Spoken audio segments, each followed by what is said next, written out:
Dear Patriots, before the news starts, please subscribe to our patriotic channel by clicking the subscribe button.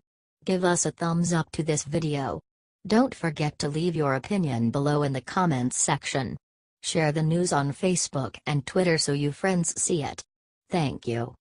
Right after insulting Trump, everyone noticed nasty new thing about George W. Bush's face. George W. Bush gave a speech at the George W. Bush Institute today in New York. George Bush tried to take down President Donald Trump in the speech, but did not. Here are the worst quotes from the whole thing. Our politics seems more vulnerable to conspiracy theories and outright fabrication. Too often we judge other groups by their worst examples while judging ourselves by our best intentions, forgetting the image of God we should see in each other. We've seen nationalism distorted into nativism, forgotten the dynamism immigration has always brought to America.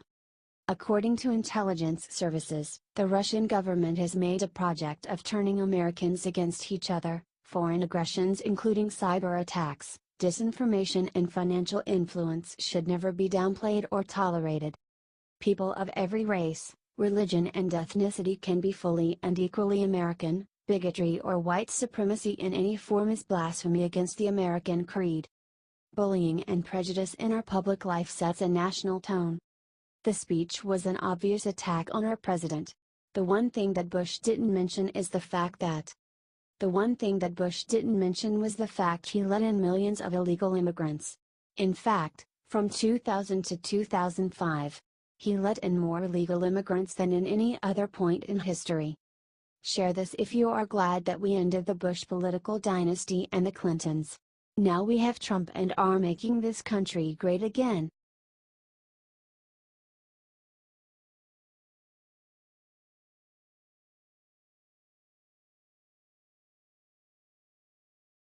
After attacking John Kelly earlier, this video of Frederica Wilson leaked that'll ruin her.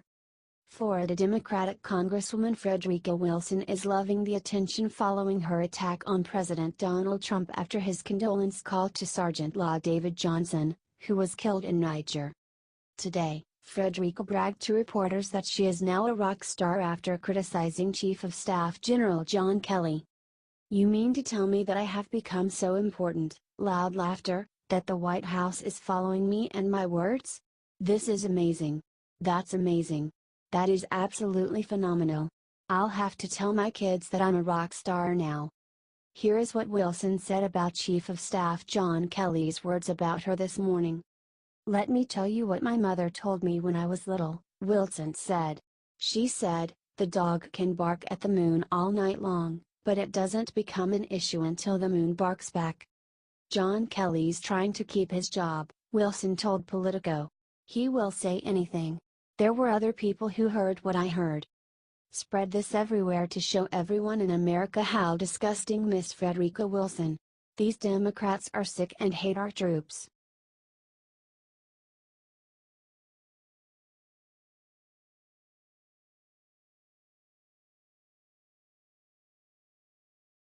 Rosa Parks rolls over in grave after hearing who NFL player who ran from cops compared self to. Seattle Seahawks defensive end just made Rosa Parks roll over in her grave, get up, and slap some sense into him. Let's put this into proper perspective.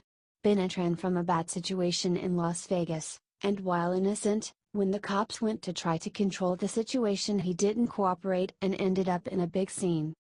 He claimed police profiling. The video proved the cops right, showed him getting what anyone who acted that way would deserve. And this guy wants to replace Colin Kaepernick as the leader of the movement? If the movement is legit, and no one's saying cops are all perfect, then you need to pick a better spokesman. Michael Bennett, in an interview with ESPN, actually compared Dallas Cowboys owner Jerry Jones's move to bench players who won't respect the flag to the Dred Scott Supreme Court decision. "It reminded me of the Dred Scott case, your property, so you don't have the ability to be a person first. I think that in this generation, I think that sends the wrong message to young kids and young people all across the world that your employer doesn't see you as a human being, they see you as a piece of property, and if that's the case, then I don't get it. I just don't get why you don't see us as human beings first. There is so much wrong with this, I won't even mention the inaccuracies between the Dred Scott case. But I will say, since when do bosses see you as a human being? What liberal fantasy is this? Dear God, is this the argument now? That my boss treats me like an employee who is there to make him money and for no other reason, and that is unfair? If this is how the next generation, no matter the race, religion, or whatever, but if this is how the next generation thinks, we are doomed. All of us. The American experiment is over. Pack it and move to China, because we have no chance to outcompete them or the rest of the world if we have gotten this soft as a society. Earth to the NFL, most people work too hard for too little play and don't enjoy it. That's why they call it work. Share if you agree that we have gotten too soft as a society and we need to shape up.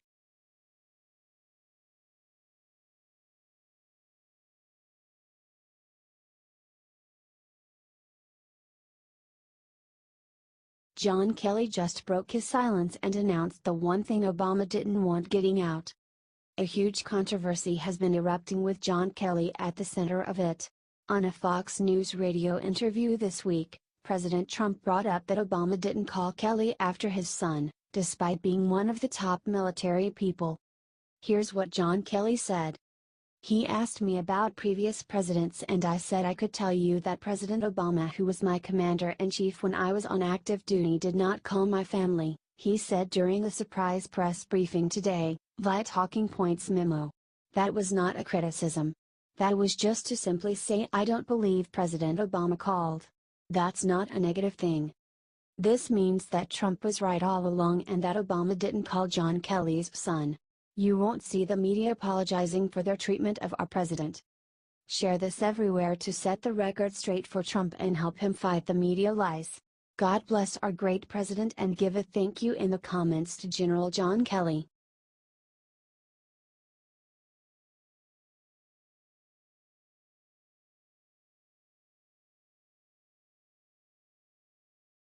What Frederica Wilson just said about General Kelly proves she's a garbage human. Representative Frederica Wilson is trash, and now we have proof. Earlier this week, Wilson attempted to smear the president by attacking his efforts to reach out to families of fallen soldiers. The matter got even more heated when General John Kelly's son, who died in combat, got dragged into the mix. On Thursday morning, Kelly responded to the controversy with his own presser, where he claimed to be stunned by the focus on his dead son. But the emotional press conference didn't stop Wilson from attacking the White House chief of staff. John Kelly's just trying to keep his job, Wilson said to Politico's Mark Caputo after a hearing on nursing home deaths. He will say anything, Wilson added. No. It's Wilson who will say anything to smear the president. If that means demeaning John Kelly and his dead son, she doesn't care. She's terrible enough that she doesn't mind. Comment trash and share if you think Wilson is a garbage person. Attacking the president is bad enough, but attacking a fallen soldier's father is revolting.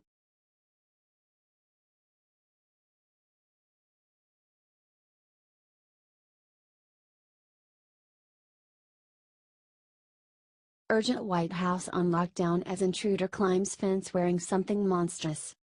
The Pokemon Moto Gotta Catch 'em You all just got very real for Secret Service members today. On Thursday morning, a man dressed in a Pikachu costume leapt over a concrete barrier at the White House and ran toward the residence. That man was Curtis Combs, a 36-year-old resident of Somerset, Kentucky. His motivation for storming the White House is unclear, as was his decision to dress in a Pokemon costume. According to CNN, Donald Trump is in the nearby Eisenhower Executive Office building during the peculiar invasion.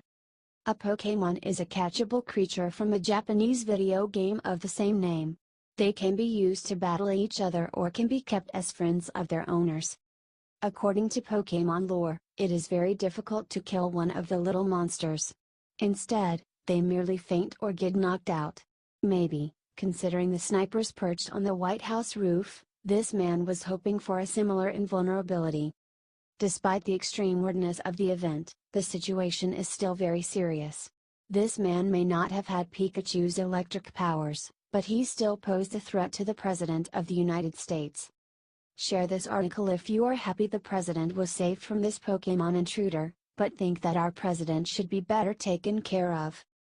Pokemon, and people dressed as Pokemon, can be dangerous.